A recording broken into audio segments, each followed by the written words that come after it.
Hello subscribers, ఎలా ఉన్నారండి? నేనైతే చాలా బాగున్నాను. ఐ హోప్ మీరు కూడా చాలా బాగుండొచ్చు. సో ఇదేంటి రోడ్ సైడ్ వ్యూ చూపిస్తున్నాను అని అనుకుంటున్నారో, సో ట్విస్ట్ ఏంటో మీకు ముందు ముందు తెలుస్తుంది. వీడియో మాత్రం స్కిప్ చేయకుండా ఎండ్ దాకా చూడండి. ఎవరైతే మన ఛానల్ని ఫస్ట్ టైం చేస్తున్నారో ప్లీజ్ ఒక సబ్స్క్రైబ్ చేసుకోండి. వీడియో నచ్చితే మాత్రం ఒక లైక్ అండ్ కమెంట్ తప్పకుండా ఇవ్వండి.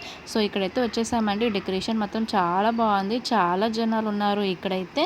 సో మేము ఇక్కడ వినాయకుడిని చూడడానికి వచ్చేసామన్నమాట. చూస్తున్నారు కదా, లైన్ మాత్రం చాలా పెద్దగా ఉంది. సో ఆల్మోస్ట్ మేము ముందుకు అయితే వచ్చేసాము. ఇదైతే ఎంట్రన్స్ అనమాట. సో ఇక్కడ నుండి వెళ్తే మాత్రం ఈవెన్ మనం వినాయకుడి దగ్గరికే చేర్చుకుంటాము. సో ఇది ఎంట్రన్స్ చూడండి, ఎంత బాగా డెకరేషన్ చేశారో, ఎంత బాగా సెటప్ చేశారో. సో లోపలికైతే వచ్చేసామండి. బాలాపూర్ స్వర్ణగిరి చూస్తున్నారు కదా, సెటప్ ఎంత బాగుంది, డెకరేషన్ ఎంత బాగా చేశారు.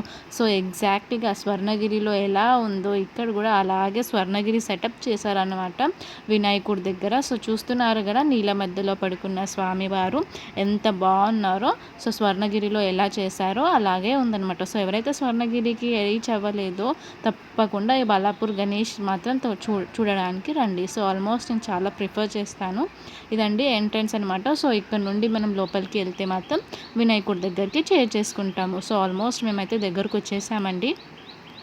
ఇది చూస్తున్నారు కదా అండి, వినాయకుడు కనిపిస్తున్నారు కదా. ఆల్మోస్ట్ మేమైతే దగ్గరకు వచ్చేసాము. మేము కొంచెం దూరంలో ఉన్నాం కాబట్టి మాకైతే సరిగ్గా వినాయకుడు కనిపించట్లేదు. కానీ ఆల్మోస్ట్ మేమైతే దర్శనం చేసుకున్నాము. సో మీరు కూడా దర్శనం చేసుకోండి. మీరు కూడా తప్పకుండా బాలాపూర్ గణేష్ని చూడడానికి మాత్రం తప్పకుండా రండి, దర్శనం చేసుకోండి. మీరు కూడా నేనైతే ప్రిఫర్ చేస్తానండి మీకు. చూస్తున్నారు కదా చెవులు ఎలా ఊగుతున్నాయో. సో ఇదండి సెటప్. సో ఇలా ఉంది ఇక్కడ.